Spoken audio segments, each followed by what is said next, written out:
Patrick Cook here.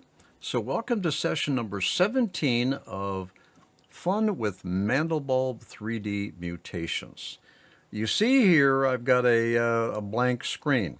In the last session, my Mandelbulb application actually crashed. All right, let's start it up again. All right, and pick up where we left off. I'm just going to get a basic in there, get the MutaGen back up. All right, now, fortunately, the Mandelbulb3D application starts up very quickly. Now, do keep in mind that I am working on an i9 Intel PC.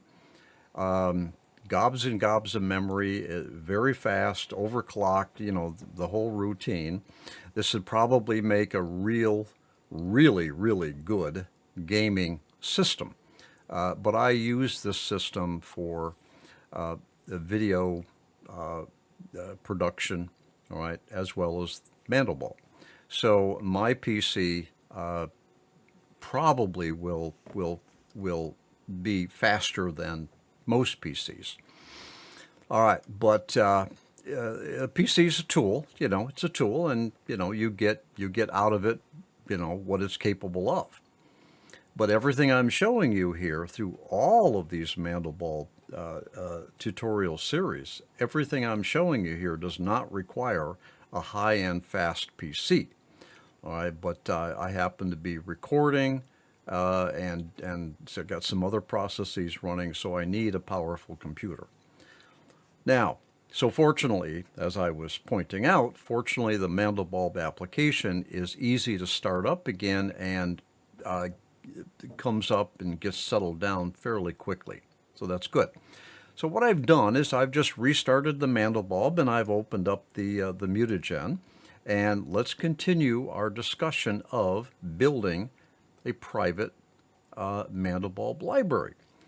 Now, I think what happened was that because I had these controls maxed out all the way, all right, full strength, full probability, all right, I think what happened was that Mandelbulb actually hit an error, probably related to formula exchange, add, and remove, that it was not able to recover from, and that it just probably violated some memory space and then just crashed the whole thing, and away we go.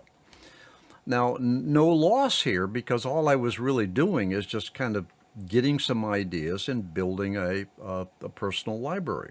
All right, so not a big loss. All right, but I'm gonna go ahead and I'm gonna continue to gamble here. I'm going for full out again. It's mutate. This is full probability, full strength. It may crash. It's okay. I'm looking for ideas. I'm looking for Mandelbulb mutations that I can save to a library, a personal Mandelbulb library. All right, I've got 2 mutations left here. Over here, I've got parameters. Parameters are all okay. All right, let's build our library. All right, now this is interesting. I might be able to do something with this mutation. All right, I've got to calculate it, and then I'm going to go over here and save as a JPEG, and I'm going to take this one. I'm going to just, number 4, save it. There it is. All right, let's go back to the Mandelbulb MutaGen. This one here is interesting. I might be able to do something with this in the future. Send it to the main, calculate, save the JPEG. All right, and I'm just going to increment this to 5. Done. Okay, let's go back over to, all right, let's just say we're good here. Let's take this one right here. I'm going to double click. That makes it a new base. It makes it a new generation. It immediately started to mutate. All right, And here we go. So here's our progress. So far, we're still maximum probability, maximum strength. So far, we continue to run. Okay. All right. So while this is running, and hopefully it continues to run, what I'm in the process of doing here is I'm taking a few minutes and I'm generating a number of mutations and then just simply saving them over into a file folder. This is a Windows machine, obviously. And so that I have Mandelbulb graphic files that I can refer to at some point for an idea or an inspiration, or I've got some time I want to pursue an entire different project. Now, I could certainly do this at the beginning of a project session. I mean, I could say, well, look, I've got a couple hours. I want to do a Mandelbulb application, a Mandelbulb project. I could start with the MutaGen, all right, and punch out a few and say, hey, that's pretty good. Let me work with that. Let me go take and run with that. All right. Or I could say, look, this is the one I want to work with today, but this is pretty cool. So what I'm going to do is I'm going to send that up to my Mandelbulb, calculate, and I'm just simply going to save it to my library. Okay, I'm not going to work with this one today, but I'm saving it to my library. But let's say this is the one I want to work with today.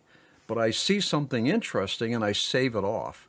And you see how quick that is. All right, it's pretty quick to do that. All right. All right. All right. So now let's just say, let's switch gears. And it's a Sunday morning. I'm looking for. I'm in the mood to do. I'm in the mood to do a Mandelbulb project. Matter of fact, let's go ahead. Let's shut the whole thing down. All right, Sunday morning, nice hot cup of coffee. I'm interested in doing a Mandelbulb project. All right, start up my Mandelbulb. All right, calculated just to kind of settle it in now. All right, now there's my personal library, and I'm looking through it. Now I could come over here and I could make the big icons. All right. Ooh, okay, now you say, hey, that's pretty cool right there. Hey, maybe I could do something with that this Sunday morning. So that's O2 MutaGen.jpg. I need to load the M3P, and all I need to do is grab it, hold my left mouse button down and drop it onto Mandelbulb and calculate. And there is the start of my project on this beautiful Sunday morning with a hot cup of coffee. All right. So this is how the value of your Mandelbulb library can actually give you some pretty good ideas to work with at some point in the future. All right, I just grab that one, drop it on here, calculate it. All my formula construct comes in.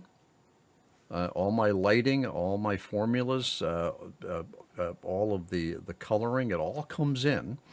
It comes in with my M3P file.